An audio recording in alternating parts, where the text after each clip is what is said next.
Good afternoon everyone, I am doctor Priya from doctor Sabra clinic Nashik. चलो आज जानेंगे एक नए रेपर्टरी के बारे में और उसमें से कुछ नए रूब्रिक्स के बारे में।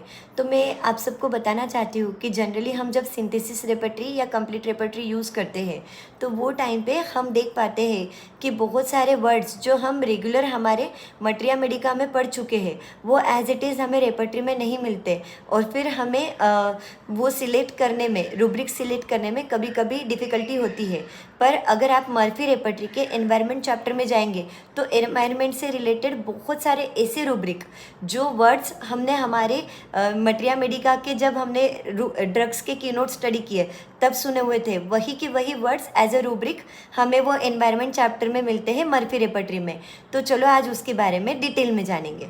तो मैं केस रिपर्टराइजेशन के लिए रडार का 10.5 वर्जन यूज़ करती हूँ, जिसमें अगर मैं मर्फी रेपर्टरी को सिलेक्ट करती हूँ और फिर चैप्टर सिलेक्ट करती हूँ उसमें से, तो यहाँ पे आप देख सकते हो कि एनवायरनमेंट नाम का एक इंडिविजुअल चैप्टर है मर्फी रेपर्टरी में जो हमें सिंथेसिस या कंप्लीट रेपर्टरी में नहीं मिलता है। तो आप यहाँ देख पाएंगे अगर मैं एयर में जाऊँ तो जो रूब्रिक्स एयर में हमें सिंथेसिस या कंप्लीट रेपर्टरी में नहीं मिलते, जैसे कि इंडोर एयर एग्रीवेशन, जैसे कि open air outside desire for, या फिर open air outside aversion for, या फिर इस तरीके के रूब्रिक, या कोल्ड टेम्परेचर एग्रीवेशन में आप देख सकते हो हॉट डेज कोल्ड नाइट्स। ये वर्ड हम हमारे मटेरिया मेडिका में पढ़ते थे जो हमें कंप्लीट या सिंथेसिस रेपर्टरी में नहीं मिलता पर यहाँ पे रेडीली अवेलेबल है। अगर हम फायर नियर फायर एग्रीवेशन ले तो headache from the heat of the fire, ये इसमें डायरेक्टली अवेलेबल है। अगर हम हीटेड बिकमिंग एग्रीवेशन में जाए तो वीकनेस कॉजेस, ये डायरेक्टली अवेलेबल है हमें मर्फी रेपर्टरी में। अगर हम समर एग्रीवेशन में जाए तो ओवरकोट वियरिंग इन, जो कि बहुत सारे लोग जब शादियां होती है गर्मी में तो कोट पहन लेते हैं और फिर एग्रीवेशन होता है, तो उसके लिए ये स्पेसिफिक रूब्रिक हमें मर्फी में मिल जाता है।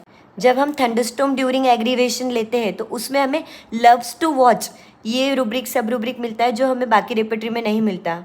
अगर हम वार्म टेम्परेचर एग्रीवेशन लेते हैं तो उसमें warm from sun, warm from stove, warm from room, warm from radiated room warmth, या फिर ऐसे अलग अलग सब रूब्रिक अवेलेबल है। वार्मथ फ्रॉम बेड, ये सारे अलग अलग अवेलेबल है मर्फी रेपर्टरी में।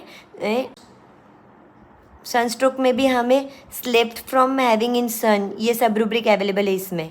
विंटर सोलेस्टिक एग्रीवेशन इसमें अवेलेबल है जो बाकी रेपर्टरी में नहीं है। सोलेस्टिस का मीनिंग होता है सबसे लॉन्गेस्ट डे या सबसे लॉन्गेस्ट नाइट, विंटर सोलेस्टिस मतलब लॉन्गेस्ट नाइट। तो आप भी अपने पेशेंट्स के लिए एनवायरनमेंट चैप्टर में से अलग अलग रूब्रिक्स लगाइए और बिल्कुल टोटलिटी को और एग्जैक्ट सिमिलियम को सिलेक्ट कीजिए। Thank you.